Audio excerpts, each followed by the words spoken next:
Brought to you by NBC bearing, भारताची पहिली bearing उत्पादक। आज सकाळपासून मुंबईमध्ये मुसळधार पाऊस सुरू आहे। ठिकठिकाणी पाणी भरलं आहे। मी सध्या मुंबईच्या माटुंगा किंग सर्कल परिसरात आहे। आपण पाहतोय की पाण्याचा निचरा पूर्णपणे अद्यापही झालेला नाही आहे, पण राष्ट्रवादीचे नेते रोहितदादा पवार आमदार या ठिकाणी दाखल झालेले आहेत। ह्या संपूर्ण रस्त्याची ते पाहणी करतायत। मुंबईकरांना नाहक त्रास सोसावा लागतोय आणि राखी जाधव ताईसुद्धा आपल्यासोबत आहे। आपण त्यांच्याकडे थेट जाणार आहोत।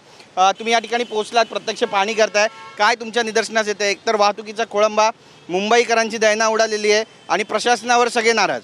नाही बघा, आपण जर इथं बघितलं म्हणजे राखीताई आहेत, अमोल आहेत, बालेकर साहेब आहेत आणि इतरही सर्व आमचे शहरातले पदाधिकारी आहेत। आम्ही जेव्हा इथं आलो म्हणजे आज दिवसभर आम्हाला अनेक फोन यायला लागले की मुंबईमध्ये ट्रॅफिक तिथं मूव होत नाही, म्हणजे लोक 6-6 तास झाले अडकलेले आहेत। मग राखीताईंशी बोलून मग आपण काय परिस्थिती जाणून घेण्यासाठी आम्ही आलो। आता आम्ही इथं या शिव पोलीस स्टेशनच्या समोर आहोत। इथं पोलीस स्टेशनसुद्धा पाण्याखाली होतं अशी परिस्थिती आहे। इथं पंपिंग स्टेशन आहे। पंपिंग स्टेशनची कॅपॅसिटी ही ज्या पद्धतीची बाहेर त्याची अर्धी कॅपॅसिटी इथं आहे। त्याच्याचबरोबर माहूर आणि या भागातले पंपिंग स्टेशन अजून पूर्ण झालेले नाहीत आणि हे जेव्हा समुद्रातलं पाणी जेव्हा आत शिरत असतं, जेव्हा आपण भरतीच्या वेळेस तेव्हा तिथं गेट लागतात, ते गेटसुद्धा अजून बऱ्याचपैकी पूर्ण झालेले नाहीत आणि कुठे ना कुठेतरी नियोजन आणि त्याच्याबरोबर रस्ते, गटर, युटिलिटीचे सगळे पाईप्स ह्याच्यावर आत्तापर्यंत गेल्या 2-2.5 वर्षामध्ये आपण जर बघितलं तर 1 ते 1.5 लाख कोटी रुपये खर्च झालेला आहे, पण क्वालिटी कुठेही दिसत नाही, नियोजन कुठेही दिसत नाही। आत्तासुद्धा जो पंपिंग स्टेशन आहे तिथं कचरा मोठ्या प्रमाणात होता, म्हणजे कुठेतरी पाऊस येण्यापूर्वी जी स्वच्छता करायला पाहिजे, ज्याच्यात पैसा मोठ्या प्रमाणात खर्च केला जातो तो खर्च केला, पण कचरा निघाला नाही। या मुळे अख्खी मुंबई आज पाण्याखाली आहे। अख्खं ट्रॅफिक म्हणजे कुठूनही अ पासून ब पर्यंत जायचं असेल तर कमीत कमी 2 ते 3 तास लोक तुम्हाला लागतात। अतिशय दुर्दैवी परिस्थिती या मुंबईमध्ये आहे। देवेंद्र फडणवीस यांनी सुद्धा मुंबईच्या आणि राज्याच्या पावसाबद्दल आढावा बैठक घेतली आणि लोकांनी पावसाच्या अलर्टला गांभीर्याने घ्यावं असा सल्ला सुद्धा ते लोकांना देत आहेत। म्हणजे प्रशासन जिथं कमी पडतं त्या बाबतीत तुम्ही काय करणार आहात? मुंबई महानगरपालिकेमध्ये तुम्ही जर इलेक्शन मराठी विरुद्ध अमराठी या नावावर निवडणूक लढून जिंकणार असाल, पण हे ज्याच्यामध्ये मराठी अडकले तर न मराठी पण अडकलेले आहेत। मग कुठेतरी तुम्ही भूमिका घेत असताना मुंबईच्या बाजूला घ्या, विकासाच्या बाजूला घ्या, पण आज जर आपण बघितलं चर्चा कशावर चालली तर मराठी अमराठी नाही तर नॉनव्हेज विरुद्ध शाकाहारी, म्हणजे हे कुठंतरी जे वातावरण केलं जातं आहे, म्हणजे मेन मुद्दे राहतात बाजूला, ह्यात लोकांच्या अंगावर भिंती पडतायत, त्याच्याचबरोबर पाण्यात लोक अडकतात, कोणी गटरमध्ये पडतंय, कोणी त्यात मरतंय, कुठं ट्रॅफिकमध्ये आपण जर बघितलं सकाळी एखादी आई निघाली असेल तर ती ऑफिसपर्यंत पोचायला 3-3.5 तास, परत घरी मुलापर्यंत यायला तिला 3-3.5 तास, म्हणजे मुंबईत राहूनसुद्धा जर 6 तास त्यांना फक्त ट्रॅफिकमध्ये जाणार असतील तर या विषयावर कोण बोलणार? मुंबईमध्ये हवामान विभागाने खरं तर ऑरेंज अलर्ट आणि रेड अलर्ट यापूर्वीच जारी केला होता, मात्र तरी देखील शाळांना सुट्टी दिली नाही, त्यामुळे पालकांना नाहक त्रासाला सामोरं जावं लागलं। बरीचशी शाळकरी मुलं या पाण्यामध्ये अडकली होती, त्यांच्या बसेस अडकल्या होत्या। मग उद्या तुम्ही म्हणाल की आता पाऊस 3 दिवस आहे, आम्हाला पाण्याचं नियोजन योग्य पद्धतीने करता येत नाही, प्रशासन कुठेतरी कमी पडते, शासन कमी पडते, म्हणून आता तुम्ही सुट्ट्याच घ्या, कामाला सुद्धा जाऊ नका। ज्याच्या हातावर पोट आहे त्यालाही तुम्ही सांगा की आज तू बाहेर निघायचं नाही, घरी मेला तरी चालेल, जेवायला नाही मिळालं तरी चालेल, असं भूमिका तुम्ही घेणार?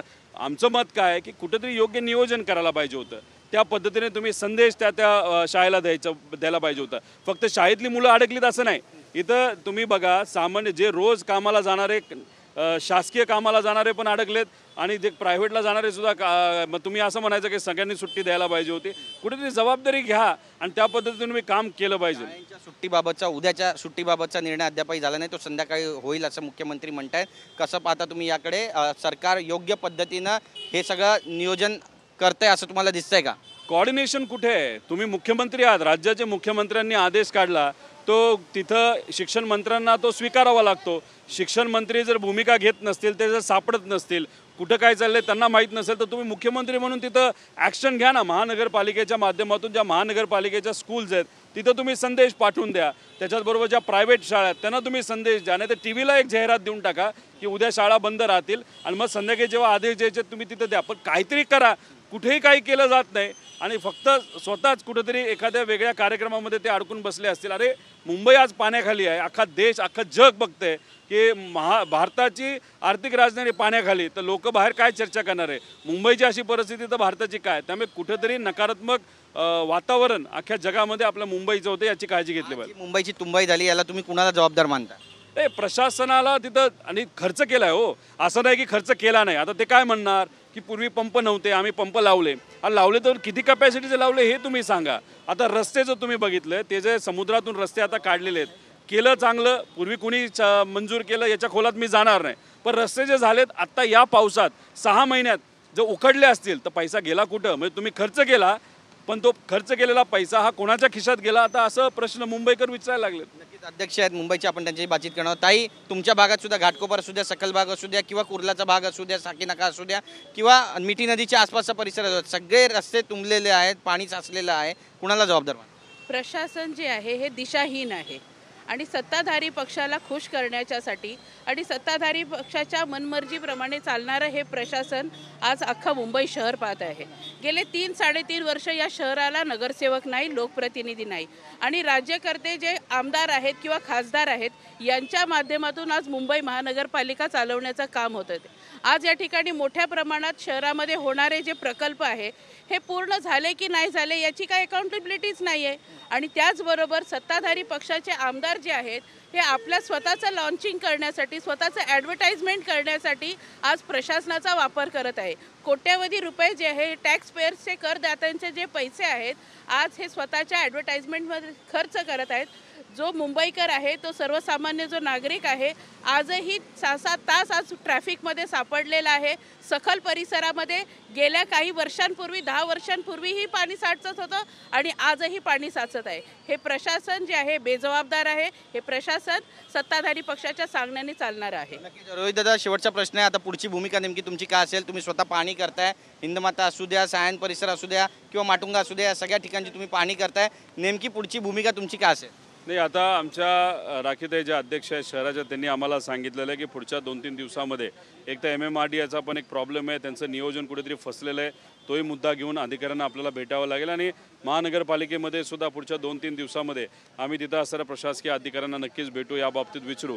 प्लस आम्ही हे सगळे मुद्दे घेऊन अधिवेशन असेल नाही तर जिथं कुठं जमेल, आता मीडियाच्या मदतीने तुमच्या माध्यमातून आम्ही लोकांपर्यंत तिथं पोहोचतच आहोत आणि आम्ही जेव्हा प्रशासन आणि मंत्र्यांपर्यंत तुमच्या मदतीने जेव्हा पोहोचू कुठेतरी, तेव्हा तरी ते जागे होतील अशी अपेक्षा करू. धन्यवाद आमच्याशी बातचीत केल्याबद्दल. तर आपण पाहतोय स्वतः रोहित पवार जे आहेत ते आता ग्राउंड झिरोवर दाखल झालेले आहेत आणि माटुंगा सायन परिसराचा आढावा घेत आहेत. नेमकं पाणी साचण्याचं कारण काय, त्याची सुद्धा कारण मीमांसा जी आहे ती शोधली जात आहेत. एकंदरीतच माटुंगा किंग सर्कल परिसरामध्ये जे पाणी साचले ते अद्यापही कमी झालेलं नाही आहे. पाण्याचा निचरा नेमका कधीपर्यंत होणार आहे, पाहणं महत्त्वाचं ठरणार आहे. कॅमेरा पर्सन मनीष विचारेसह Girish Gaikwad, TV9 Marathi, Mumbai. Brought to you by NBC bearing, भारताची पहिली बेअरिंग उत्पादक.